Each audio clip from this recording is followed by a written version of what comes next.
Selamat sore keluarga besar Cakra Kusuma Indonesia, keluarga besar Indonesia di seluruh Nusantara. Sore ini bersama lagi dengan Kak Nunu dari Cakra Kusuma Indonesia pastinya. Kali ini spesial banget loh, kita mendatangkan narasumber yang luar biasa sekali. Nah, sekarang kita sambil menunggu narasumbernya bergabung.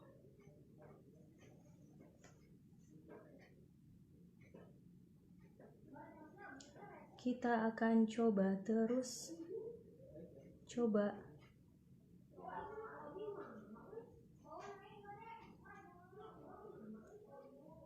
Oke. Assalamualaikum Pak Ervin, sudah bergabung. Terima kasih. Kita akan nunggu Ibu Erna. Nah, Assalamualaikum Omi. Nah, aku mau ngajak langsung nih Omi. Bismillahirrahmanirrahim. Halo Bu Rini Patona. Omi bisa langsung diterima.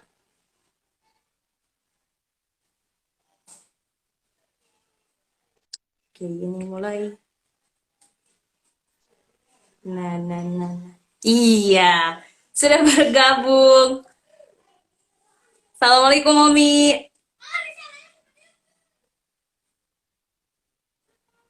Halo Omi. Kedengeran gak suara Nuno Omi? Ya?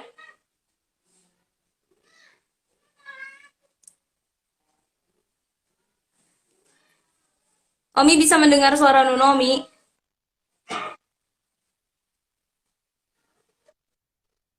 Nah, sudah. Alhamdulillah. Halo Ibu Niken. Suaranya hilang. Ada lagi nggak? Ada nggak? Halo. Atau mungkin sinyal? Nih, Sinyal ya? ya putus-putus. Gimana ini kedengaran? Kedengaran? Kedengaran? Ya, kedengaran. Halo? Mm-mm. Oke, alhamdulillah. Ya, Suaranya putus. Kayaknya sinyal deh. Sinyal ya. Halo Kak Romdoni, selamat bergabung bersama keluarga Cakra Kusuma Indonesia. Sini udah ada Pak Ervin, Ibu Niken, Ibu Rini, kemudian Kakak Syafira, selamat bergabung. Oke Omi, bisa dilanjut?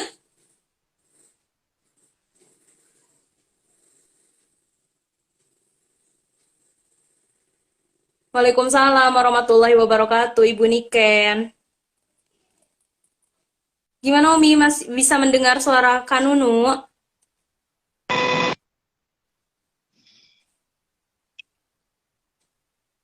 Oke, nampaknya kita masih mencoba untuk menyambungkan ya dengan Omi. Oke, aman?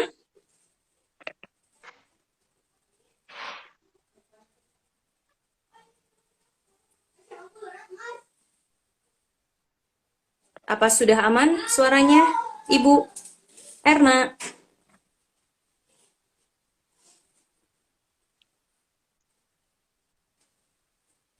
Oke, nampaknya Ibu masih mencari sinyal.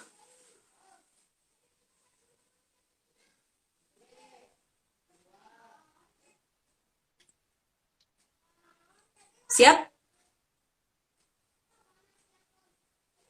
Terdengar kau, Mi?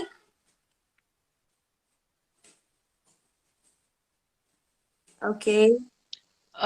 terdengar tetapi Oh, putus-putus. putus-putus. Kalau suara saya Suaranya bagaimana? sudah jelas sekarang. Suara saya Sudah jelas bagaimana? sekarang. Ya, Nah, tinggal simpan. ya jelas-jelas tapi juga jelas-jelas enggak ya. Mm-mm. Kalau suara saya kedengeran nggak? Terdengar. Suaranya udah mendingan dari tadi. Kalau tadi agak keresak-keresak, sekarang udah mendingan. Oh, Oke. baik. Mm-mm. Sudah aman? Hanya wajah Iya saya hilang sedikit. ya. Kayaknya HP-nya. Nah, Wajah nah saya begini hilang ya. Omi. Set. Oh, diginiin. Ya, Gimanain? itu bisa. Ditaruh di yang enak Oh, aja HP-nya. Nah, mm-mm. sudah pas? Iya, kalau wajahnya Nunu besar ya, tapi wajah saya sauprit. Sudah terlihat kok di sini, tapi di sini terlihat. Sudah terlihat. Oh, terlihat ya. Ya udah. Iya, Mm-mm. oke. Mudah-mudahan terdengar jelas. Nah, pas. Ya, terdengar Oke, suara Nunu siap. terdengar Siap, jelas. Omi juga Heeh. sama terdengar jelas. Oke, Ya. kita sapa dulu ya, Omi. Para followersnya dari Cakra Kusuma Indonesia. Halo Ibu Eni, selamat bergabung. Bismillahirrahmanirrahim. Assalamualaikum warahmatullahi wabarakatuh. Selamat datang di Waalaikum, Waalaikumsalam warahmatullahi Iya, selamat wabarakatuh. datang di Bu sharing Nunu online. cantik Oh, terima sekali. kasih, Omi juga sangat cantik luar biasa. Cantik luar dalam, Omi. Bu Hmm? Nunu, Bu Nunu sekarang Ya, posisi di mana? Di Purwakarta atau di posisi di di Purwakarta? Purwakarta, alhamdulillah. Kita terpisah jarak. Oh, luar Iya. biasa ya. Nah, Mm-mm, oke, Alhamdulillah. siap. Keluarga besar Cakra Kusuma Indonesia dan juga keluarga Indonesia di seluruh Nusantara hari ini tuh bener-bener spesial banget ya. Tanggal 2 Agustus 2020 kita kedatangan narasumber kita yang tercinta, Ibu Dr. Erna S. Widodo. Alhamdulillah ya, di sela-sela kesibukannya yang super padat banget, beliau mau nyempetin hadir nih live Instagram Cakra Kusuma Baru Indonesia. datang juga, baru datang, Masya Allah. Baru datang sholat langsung ya Mm. on air lagi nih. Iya, betul. Ya on air lagi. Nah, ngomong-ngomong masalah tema Mm-mm. kali ini Omi ya, tema kali ini tuh bener-bener insya Allah bisa menginspirasi semua orang ya. Di sini dulu tidak punya CV banyak tentang Omi ya. Omi tuh sangat sedikit sekali memberikan CV ya. Omi tuh kayak nggak mau terlihat orang nih. Omi tuh udah pencapaian sampai mana nggak mau dilihat orang nih. Jadi di sini Nunu mau memperkenalkan diri dulu ya. Di sini narasumber kita ya di sore hari ini yaitu Ibu Dr. Erna S. Widodo. Nah, beliau ini sangat luar biasa sekali di usianya yang tidak lagi muda ya. Beda ya Omi, Nunu masih muda. Omi udah mudanya sangat-sangat ya, tapi beliau masih energik dan juga masih semangat untuk memberikan ilmunya. Wah, luar biasa sekali. Yang tahu Nunu, beliau ini adalah dosen, salah satu dosen ya di beberapa perguruan tinggi ya di Jakarta, kemudian juga seorang ibu rumah tangga juga dan seorang apa ya wanita karir, pokoknya luar biasa nih. Dulu sayang banget CV-nya hanya sedikit banget yang bisa diceritain nih. Nah, ngomong-ngomong tema kali ini adalah ya lifelong learning, artinya adalah pembelajaran seumur hidup dan cocok banget nih buat narasumber kita kali ini.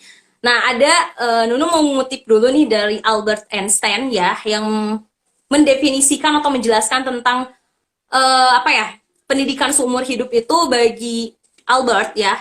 Education is what remains after one has forgotten what one has learned in school. Jadi pertanyaan atau pernyataan di sini tuh menunjukkan bahwa yang namanya pendidikan adalah hal yang tersisa setelah seseorang melupakan apa yang telah dipelajarinya di sekolah. Nah, Bapak Ibu semuanya, rekan-rekan, kakak, adik, abang ya, seperti yang kita ketahui ya, bahwa hampir seluruh penduduk Indonesia itu memiliki kesempatan untuk melakukan belajar di bangku sekolah ya. Ada yang memang sampai memiliki kesempatan menempuh pendidikan di jenjang strata 1, strata 2, bahkan S3 dan mendapatkan gelar profesor ya. Ada yang alhamdulillah sudah sampai ke jenjang tersebut. Nah, meskipun berbeda tingkatannya, namun tujuannya tetap sama nih. Yang namanya pendidikan adalah untuk memperoleh ilmu. Nah, bisa dibilang yang namanya pendidikan itu adalah modal utama yang harus dimiliki oleh setiap manusia ya.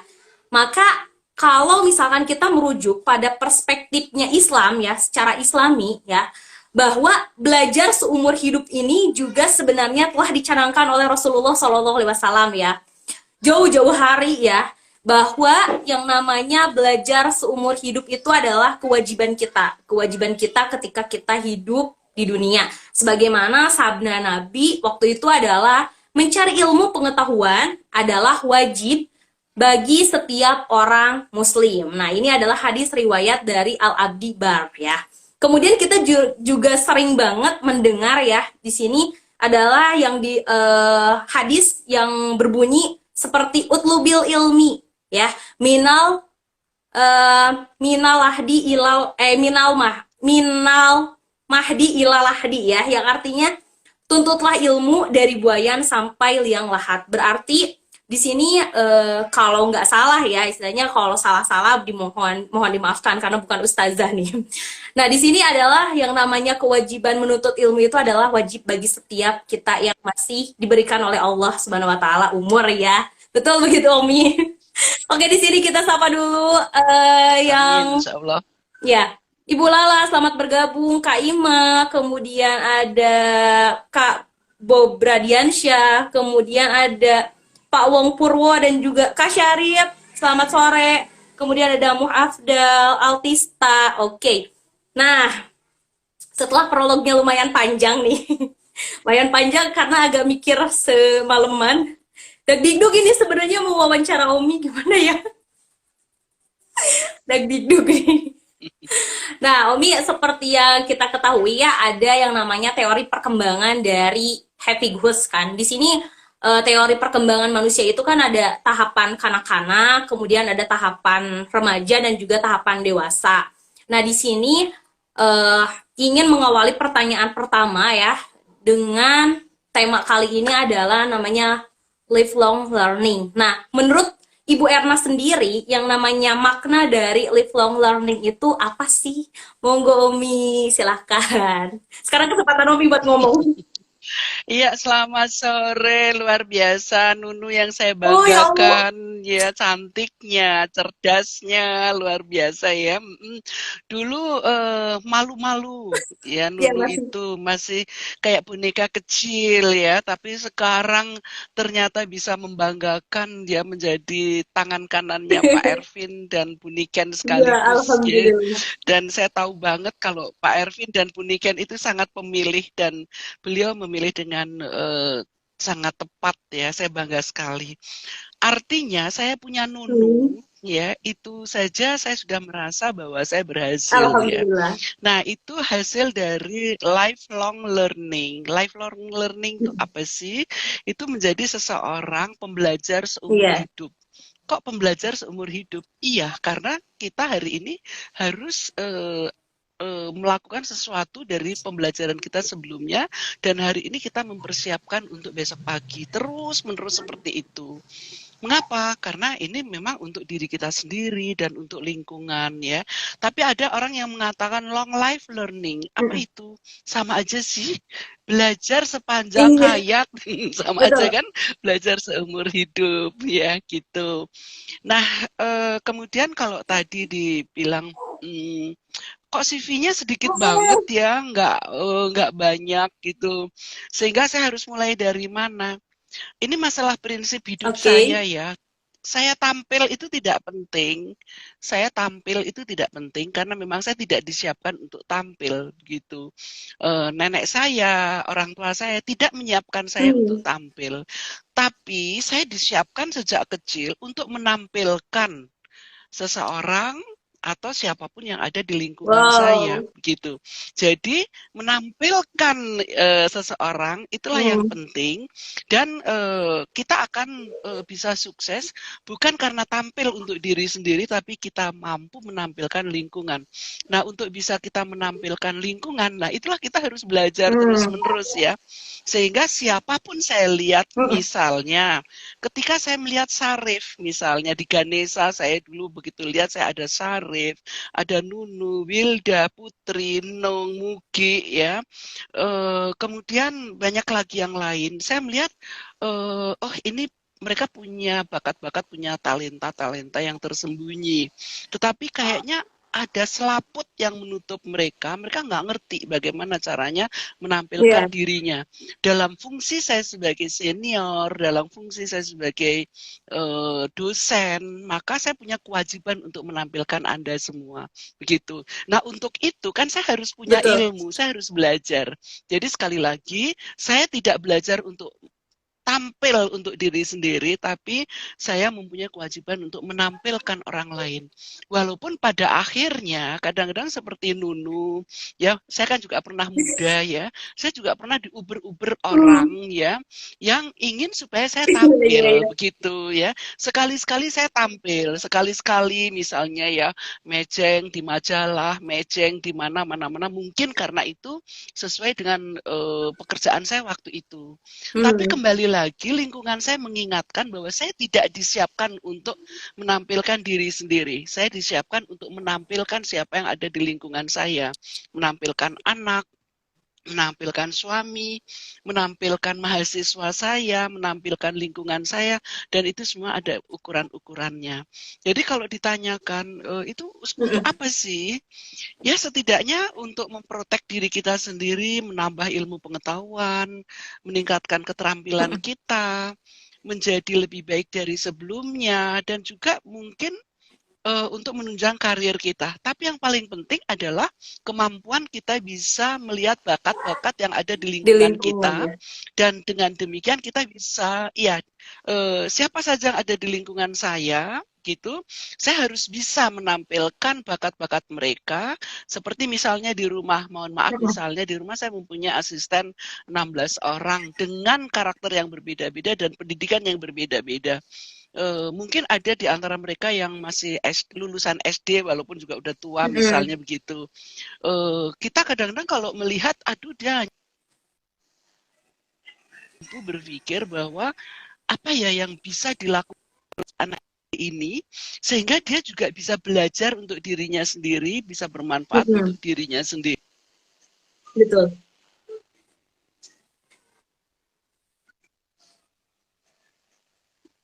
Membantu mereka untuk menemukan bakatnya.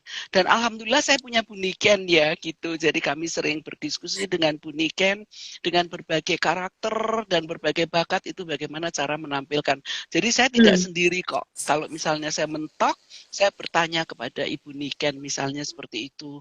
Dan saya juga mempunyai sahabat Profesor Muhtar yang dia sangat warm gitu dan juga sangat humble gitu, tidak pelit ilmu, sehingga kami sering berdiskusi dan kami mempunyai prinsip yang sama, yaitu menampilkan lingkungan agar mereka bisa tampil lebih baik. Betul. Itu kira-kira Bu Anu, Bu Masya Nunu, Allah. ya. Ini baru pertanyaan pertama ya tentang yang namanya arti dari lifelong learning sendiri ya.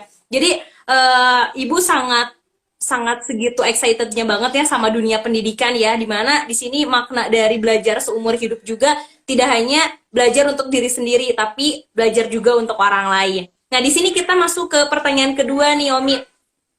Nunu jadi pengen tahu nih sebenarnya konsep dari belajar seumur hidup itu seperti apa sih menurut prinsipnya Umi? Ya, tadi kembali lagi ya, kembali kepada arti ya, bahwa konsep long life learning atau lifelong learning itu belajar seumur hidup atau belajar sepanjang hayat. Artinya ketika kita masih bernafas ya, kita memang punya kewajiban untuk belajar ya. Nah, belajar yang terus-menerus ya dan berkesinambungan sesuai dengan perkembangan zaman. Begitu. Jadi continuing learning itu perlu karena hari ini pasti berbeda dengan besok pagi begitu. Kemudian kita juga harus berpikir bahwa apa yang saya pelajari dulu pasti akan berbeda dengan apa yang harus saya Sekarang ya, pelajari iya. sekarang gitu. Karena kalau ya jadi pelajaran sepanjang hayat itu disesuaikan dengan fase-fase perkembangan kehidupan Mm-mm. manusia. Tadi Bu Nunu udah mengatakan dulu kita Ya, masih kecil, remaja. kemudian ABG, kemudian kita menikah, remaja, begitu. Nah, waktu saya kecil tentu saja kan saya ada dua Mm-mm. konsep di situ ya. Kita satu sisi kita sadar bahwa kita harus meningkatkan diri kita. Yang kedua kita jangan sampai orang tua kita kecewa Mm-mm. karena pasti orang tua mempunyai banyak harapan terhadap kita dan orang tua juga mempunyai hukuman Iya, dari lingkungan betul. ya dalam tanda petik Iya. itu ya, hukuman dari lingkungan karena ukurannya adalah sejauh mana anaknya itu Mm-mm. sukses, di mana orang tua akan dikatakan selesai kalau kita sudah bisa menyelesaikan sekolah kita. Nah, pada waktu Iya. saya dulu ya, lulus SMA itu sudah Oh iya cukup iya iya. ya, dan itu sudah usia menikah Hmm. begitu ya. Padahal pikiran saya itu kayaknya belum siap untuk itu. Saya masih kepingin bisa kuliah dan sebagainya. Tetapi baik lingkungan, kemudian orang tua dan juga alhamdulillah suami mendukung. Udah nanti setelah menikah kita apa namanya, kamu kalau mau kuliah lagi bisa. Oh, Dan Omi ternyata dipotong dulu saya nih. baru Omi bisa dipotong sebentar. kuliah itu setelah Berarti ya Omi kuliah gimana? itu setelah menjadi seorang istri ya? Saya menikah usia Masya 18 Allah. Oh, tahun ya 18 tahun. gitu. Seru ini. Jadi dua bulan setelah Mhm. saya menikah ya, ketika itu memang saya otak saya masih keluyuran kemana-mana, euforia bersama teman-teman, Eh, kita keluyuran ke Gama, keluyuran ke Semarang, ke mhm. Undip ya. Kemudian saya begitu mendambakan, oh ini tuh yang namanya apa namanya kampus ya, and how to be there. Nah, mungkin karena sejak kecil saya juga banyak sekali diberi buku oleh orang tua saya sehingga saya berpikirnya seperti itu. Hmm. Tapi ternyata kan kita juga terjebak kepada hukum lingkungan ya, di mana umur 18 tahun, umur 16 tahun saja saya sudah disindir-sindir ya gitu.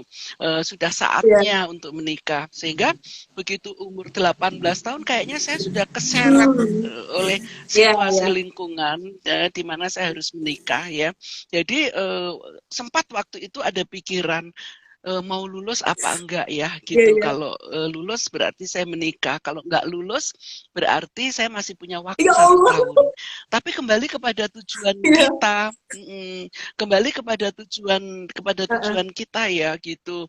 Kalau nggak lulus kan jadi ada Nah, judulnya itu pernah dia. tidak Malu lulus juga. dan kayaknya bukan gue. Iya, iya. Ya, orang kan nggak ngerti apa Mhm, alasannya betul. ya gitu. Kok ganjen banget istilahnya teman-temannya Nunu ya gitu. Jadi kita memang sudah diajari sejak kecil harus bersikap Iya. ksatria begitu. Jadi ya sudah tidak kalau istilahnya the point of no return ya. Begitu kita sudah melangkah ya Bismillah, maka itu harus diupayakan, harus bisa diselesaikan. Kembali lagi kepada ukuran Iya. keluarga, bahwa ukuran keluarga itu kan menyekolahkan anak bukan untuk tidak Betul. lulus, tapi untuk Iya. lulus. Begitu sudah lulus, ukuran yang lain adalah menikahkan, apalagi anak perempuan. Jadi pada waktu itu cara berpikir saya memang Mhm. pendek saja, yaitu menggugurkan kewajiban orang tua saya untuk menyelesaikan sekolah saya dengan ukuran pada waktu itu, yaitu lulus SMA, sudah pantas rabi, ya berarti gugur kewajiban Iya. orang tua saya, dan kemudian saya menikah. Jadi 2 kali gugur Mhm. kewajiban, Dalam ya waktu begitu. bersamaan ya. Itu saja ya. Tapi nah 9 tahun kemudian baru saya bisa masuk ke Unpad. Tapi jujur Mhm. ya, kalau saya harus mengakui selama 9 tahun itu, roh saya itu melayang-layang. Jadi setiap kali ada kesempatan, saya itu keluyuran ke Unpad. Saya itu masuk ke dalam Oh, jadi ruangan. dulu di Bandung ya, Umi? Ya, kayak orang gila gitu. Dulu ikut Bapak ya di Bandung? Kenapa? Iya, kebetulan kan Bapak Oh, tugasnya di iya, iya. Bandung ya gitu. Jadi memang saya melihat teman-teman saya yang lain itu memang agak berbeda sedikit Mhm. pikirannya dengan saya ya. Mereka menikmati situasi itu karena bagaimanapun juga suami saya Mhm. tentara ya. Serendah apapun pangkat dia, selevel apapun dia, maka pada usia itu dia sudah Iya. punya jabatan ya gitu. Nah, sebetulnya saya bisa saja menikmati, tapi arwah saya itu kayaknya gentayangan. Jadi misalnya habis dari pasar gitu, saya lari masuk ke Unpad, hanya keliling-keliling di situ begitu. Kemudian gayanya gitu, di mana sih tempat Iya. pendaftaran gitu. Tapi dari tahun ke tahun kayaknya belum ada kesempatan Hmm. itu, dan pada tahun 1977 pas Bapak Widodo saya sekuat ya, saya beranikan diri untuk mendaftar, dan kebetulan saya diterima di 2 Wow. jurusan waktu itu ya, dan saya nyemplung begitu saja, pokoknya saya juga harus Hmm. menggugurkan kewajiban saya begitu, gitu. Dan ternyata tidak semudah itu Hmm. untuk saya, karena S1 saya itu baru ditempuh setelah 17 tahun kemudian. Wow. Luar biasa. Iya, iya, iya, iya. Iya, 17. Hmm.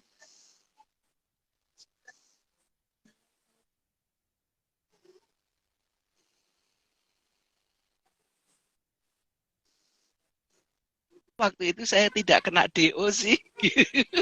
Karena ya kita menjaga IPK ya, kita menjaga, kalau dulu istilahnya bukan Iya. IPK ya, Hmm. kenaikan kelas dan sebagainya, terus cuta-cuti, ya begitulah ceritanya Masya gitu. Allah. Nah Luar itulah, biasa jadi nih. kita belajar itu sesuai dengan Hmm. fase-fase perkembangan pada kehidupan manusia, dan juga kita berpikir untuk the first thing Yes. first ya, mengutamakan yang utama. Kalau saya Hmm. egois ya, saya hanya mengejar keinginan saya, maka sebetulnya ada tonggak-tonggak Monas yang harus menjadi tanggung jawab saya Hmm. utama. Yang pertama tentu saja Iya, suami betul. saya ya gitu. Itu kan konsekuensi logis saya sebagai seorang istri, maka memang itu harus sangat Hmm. dipikirkan ya, harus dijaga betul-betul. Yang kedua anak saya, bagaimana itu? Ya, anak itu kan yang mendidik Betul. ibunya ya. Kalau bapak itu kan mencari sesuap sesuap nasi ya. Tapi yang mendidik anak itu kan tetap Hmm. ibunya ya gitu. Jadi lifelong learning itu juga sebetulnya dalam rangka kita memberikan situasi akademi oleh anak-anak Hmm. gitu. Begitu anak itu masih Iya. merayap-rayap ya, berserak-serak, dia berserak-serak dalam buku ya begitu.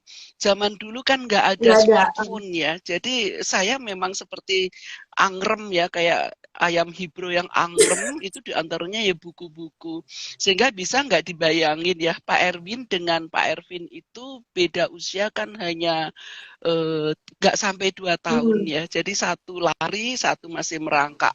Nah, dia ya kadang-kadang belum ada pampers juga kan ya, Iya, iya. begitu. Jadi dia lari-lari di antara satu buku dengan buku yang lain gitu. Sehingga jangan kaget kalau buku-buku saya itu juga penuh dengan coretan. Tapi saya bangga karena ya saya bisa mengamati, wih anak saya sudah bisa mencoret-coret buku saya. Iya, iya, iya. Artinya ada minat, ada perkembangan yang Hmm. lucu begitu ya, sampai akhirnya dia bisa diarahkan. Begitulah Wah, luar kira-kira. biasa sekali inspirasi ini.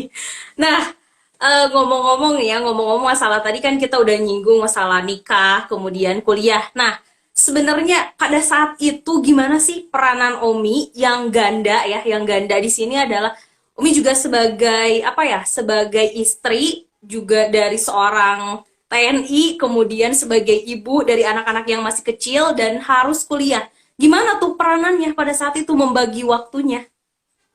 Nggak ada smartphone, nggak ada HP, nggak ada Eh, apa ya kalau zaman dulu.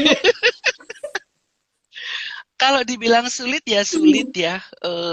Tapi kalau semua itu di Iya, dilakoni ya, konsepnya orang Jawa itu kan iya alon-alon betul. waton kelakon. Tapi kemudian kembali lagi, the first thing first, mengutamakan yang utama itu yang paling penting ya. Ketika kita sudah berpikir bahwa kita bisa mengutamakan yang utama, maka di situ outputnya adalah Oh, ikhlas jalan adem gitu banget. ya gitu. Jadi every step itu kita memang harus dialog dengan Iya betul. Tuhan ya gitu. Tuhan, langkah saya itu sudah benar apa belum sih Hmm. gitu. Hmm. Kenyataannya kan seperti ini Betul. ya kan? Saya punya suami dengan gaji ya cukup tapi Iya, pas-pasan. iya, iya. Tentara kan dia nggak bisa apa-apa ya gitu. Nah, kemudian juga punya anak-anak yang harus dibesarkan. Tapi saya juga punya keinginan Mm-mm. sendiri begitu.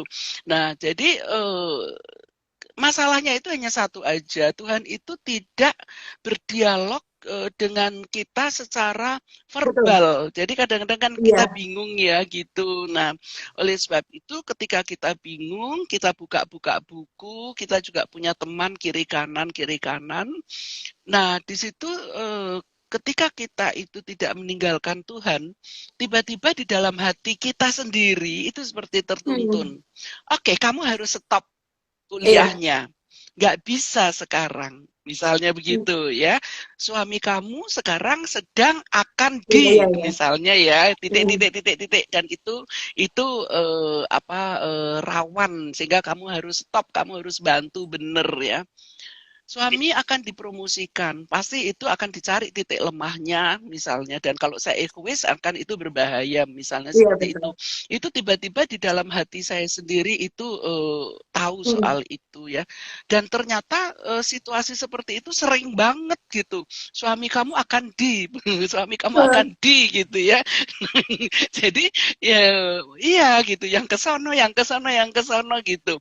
Nah, itu kan jelas mengacaukan program saya, program anak-anak Mm. saya.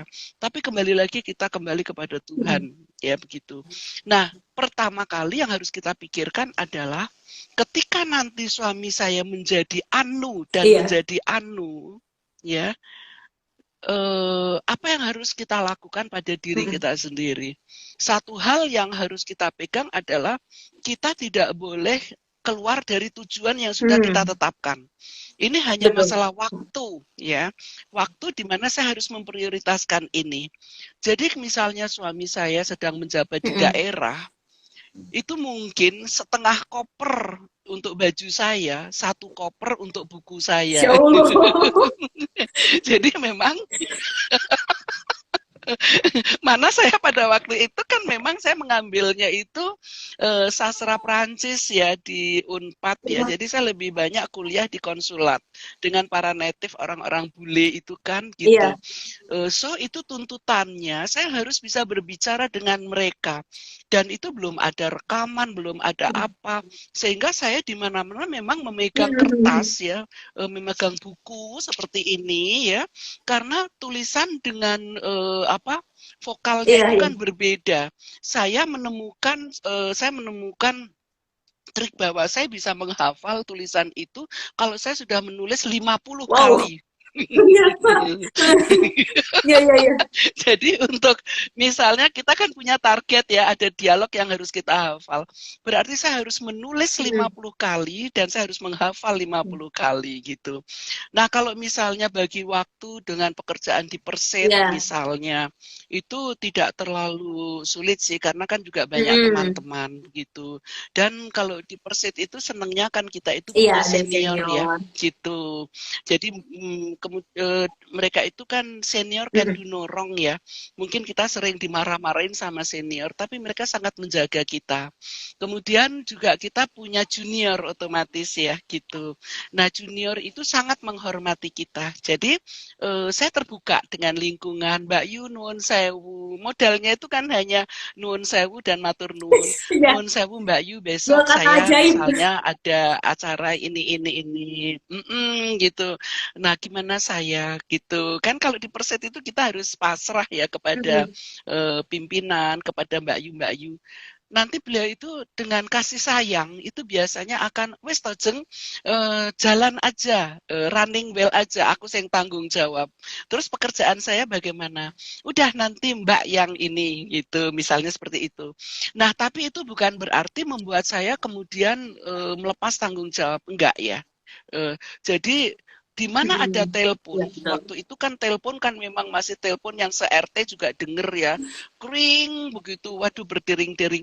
Nah, saya akan selalu laporan. Itu kebiasaan kami di Persit itu seperti itu.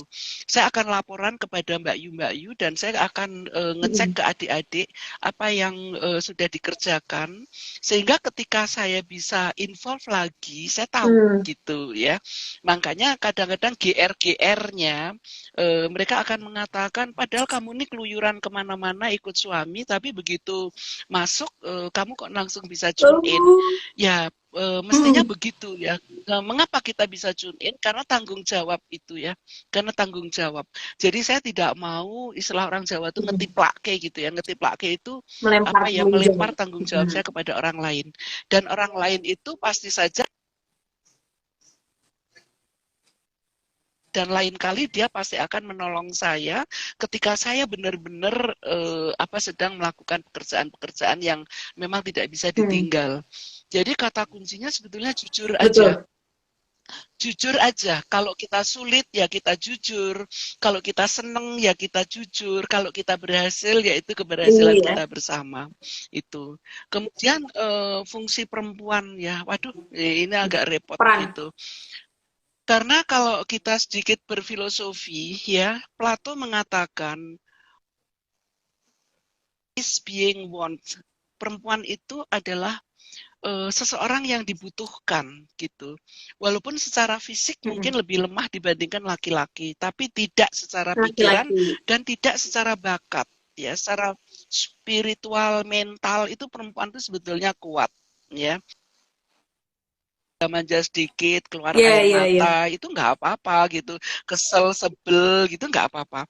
Tapi dia akan kembali lagi kepada fungsi utamanya gitu.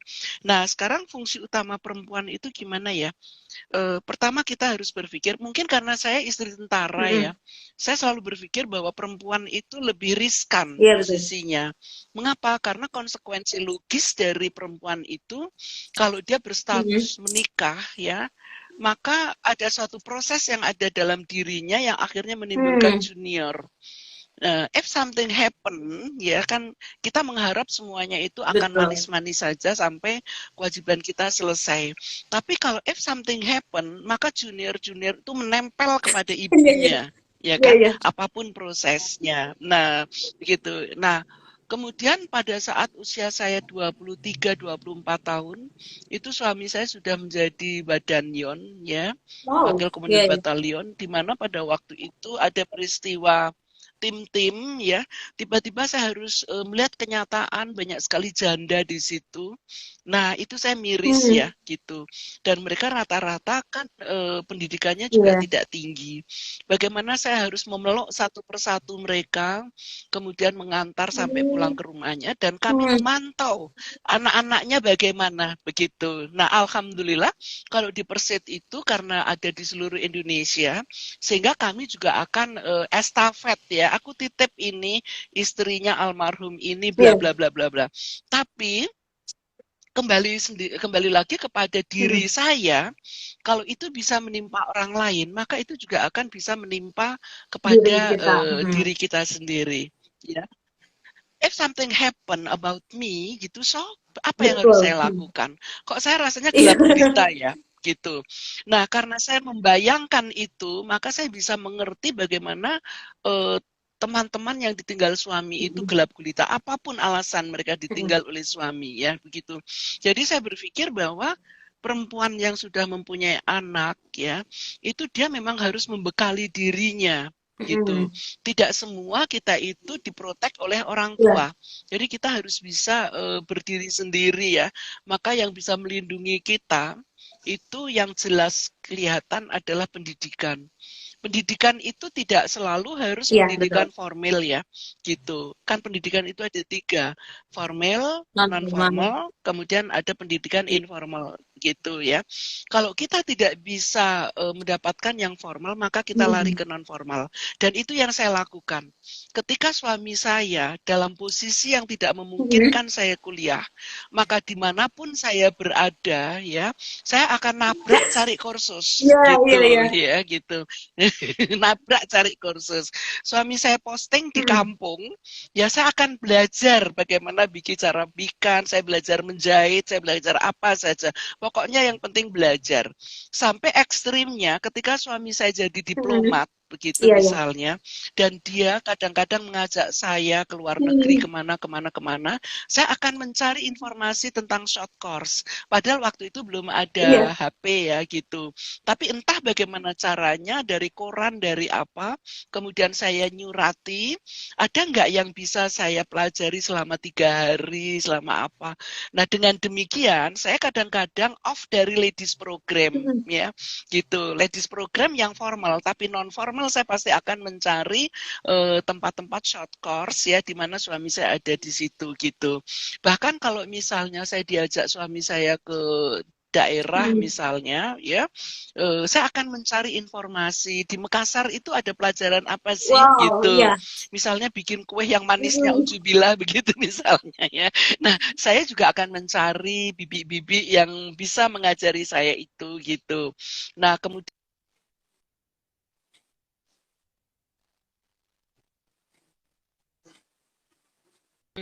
tidak sulit juga ya ketika kita punya kemampuan dan kemauan. Nah, kembali lagi, ketika misalnya sebagai suatu contoh, eh, saya berpikir bukan hanya untuk diri saya sendiri, tapi saya juga berpikir untuk lingkungan Iya. saya yang mereka itu sekolahnya itu rendah, maaf ya, sekolahnya itu ya SD, SMP, apa yang bisa saya lakukan? Bu Nunu tahu saya punya hobi Betul. merias Iya. Dan pengantin, salah satunya sekarang begitu. masih digeluti ya Nah, sampai ya, dengan sekarang kan. Hmm. ya, masih digeluti dan saya juga baru saja pulang merias, saya memimpin Iya. adat dan sebagainya gitu. Itu sebetulnya dulu adalah salah satu pelarian ketika saya tidak bisa mengambil yang formal, saya mengambil Oh. non formal. Tapi satu, bahwa saya itu tidak pernah belajar yang ecek-ecek begitu. Ketika saya belajar adat ya, semua itu by Iya. research gitu. Walaupun saya belum ngerti Iya. banget Pada tentang saat itu ya. research ya. Misalnya ya, misalnya saya waktu itu mengambil pasca di Ganesha ya, saya alumni Hidup Ganesha Ganesha. ya, begitu. Kemudian saya, iya hidup alumni Ganesha dan saya bangga pada Ganesha. Nah, kemudian saya waktu itu ambil SDM dan marketing sekaligus, kan gila ya, dan 18 Iya. bulan saya sudah selesai.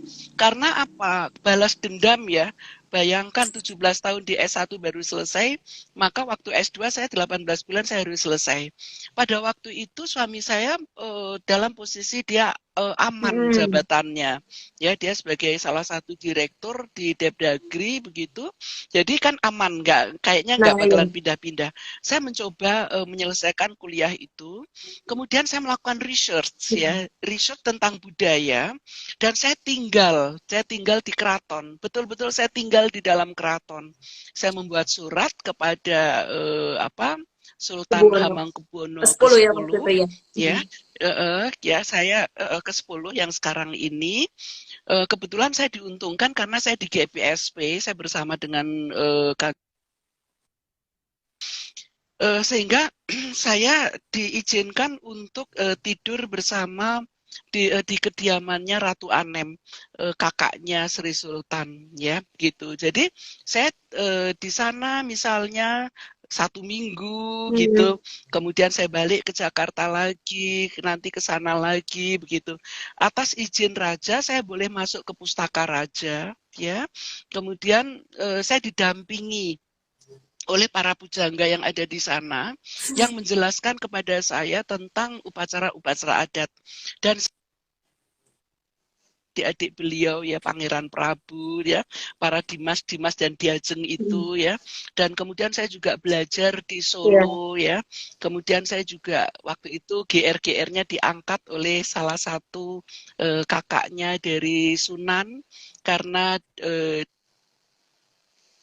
Hmm. kemudian kemudahan untuk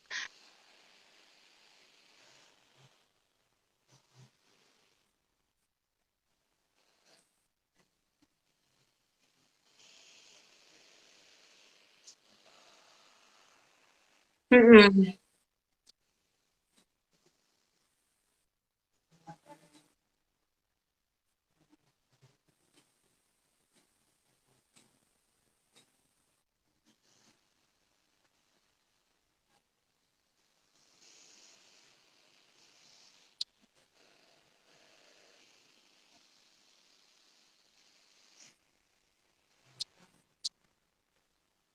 Ya,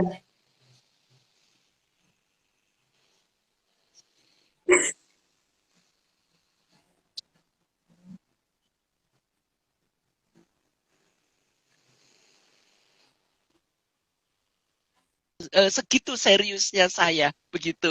Nah, dengan demikian hmm, sekarang kalau ya, Mbak Inten ya, betul, Smo betul. Inten gitu mengajarkan kepada murid-muridnya ya, saya tidak ada ilmu yang saya simpan Mm-mm. gitu. Apa yang mereka tanya, apa yang saya miliki, itu saya berikan semuanya ya. Karena apa? Supaya mereka itu mempunyai bekal yang kuat gitu. Tetapi ya Ibu Muriati sendiri mengatakan orang belajar itu seperti kita ingin menetaskan Iya, telur. Jadi misalnya 10 itu biasanya satu yang iya jadi. betul. Dan itu Iya, benar ya gitu. Satu yang jadi itu berarti 10%. 10% ya. Saya lihat di Ganesha misalnya dalam setiap Mm-mm. angkatan gitu. Yang jadi menjadi Bu Nunu, Pak Sarif, Bu Wilda, Bu Iya, iya. Putri, Bu Nung, itu kan juga hanya sekian persen dari sekian banyak. Padahal yang saya berikan itu sudah all out ya gitu. Iya, iya, iya, betul, Gitu. betul. Dan itulah nanti mereka-mereka itulah yang nanti akan menjadi grup saya, menjadi kru saya. Nah, 16 orang yang ada di rumah saya itu juga keluar Mm-mm. masuk loh.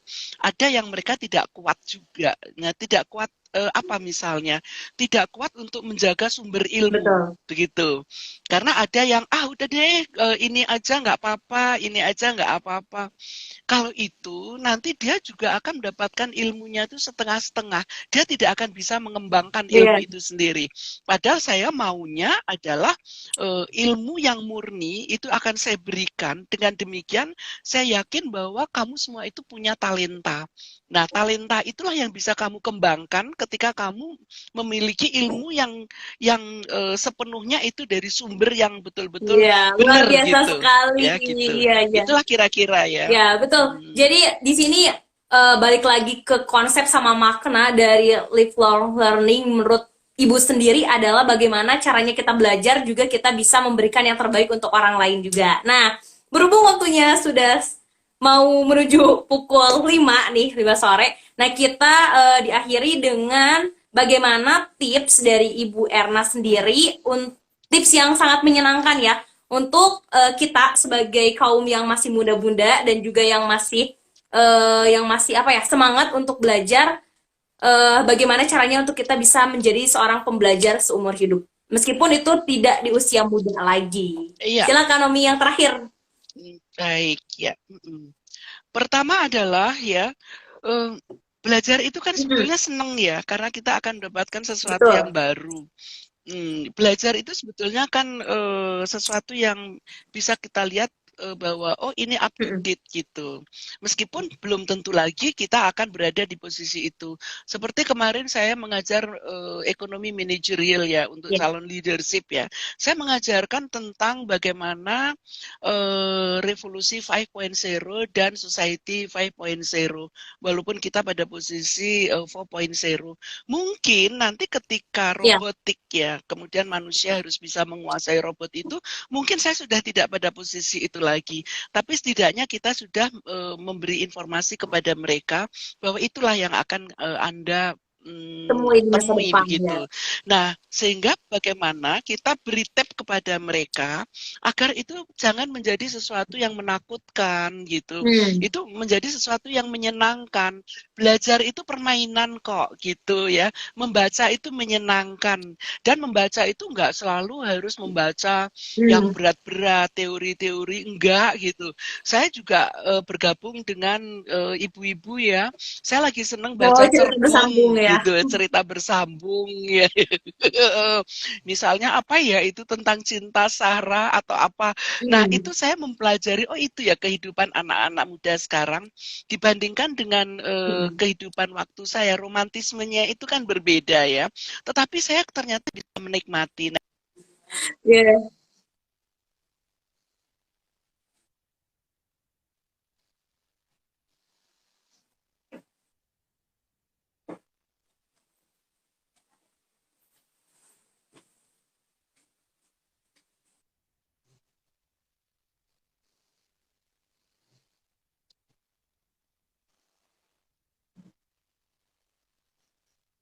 Hmm.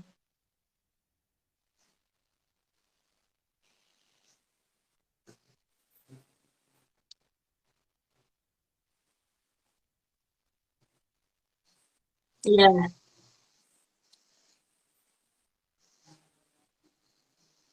Mm-mm.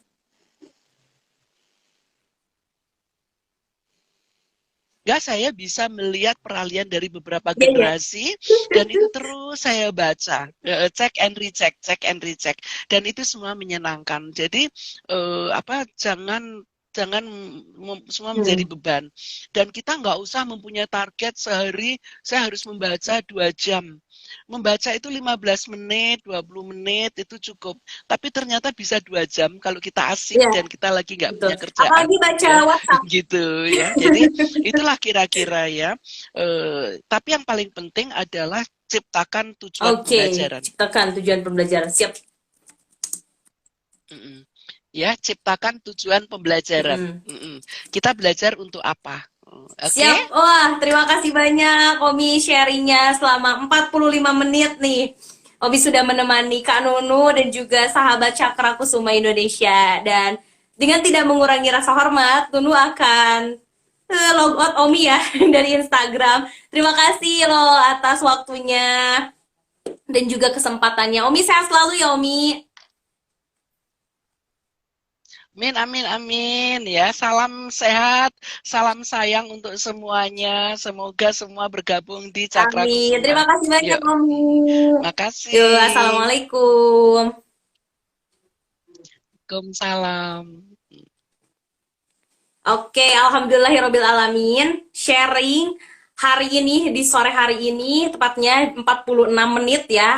Kak Nunu dan juga Ibu Erna telah menemani keluarga di seluruh Indonesia, khususnya keluarga besar Cakra Kusuma Indonesia. Nah, buat Bapak Ibu semuanya, teman-teman semuanya, rekan, abang, teteh, AA, dan lain sebagainya, jangan lupa ya yang belum gabung di Cakra Kusuma Indonesia, bisa di-follow ya di Instagramnya @cakrakusuma_Indonesia dan juga bisa kunjungi terus fanspage kita pastinya di Facebook Cakra Kusuma Indonesia. Terima kasih atas waktunya Bapak Ibu semuanya dan jadilah manusia-manusia yang terus berproses dan juga belajar karena belajar sejatinya adalah seumur hidup. Terima kasih. Wassalamualaikum warahmatullahi wabarakatuh. Terima kasih Bu Niken, Kak Angel, Dr. Heldi, Kak Putri, Ibu Amira, dan lain sebagainya.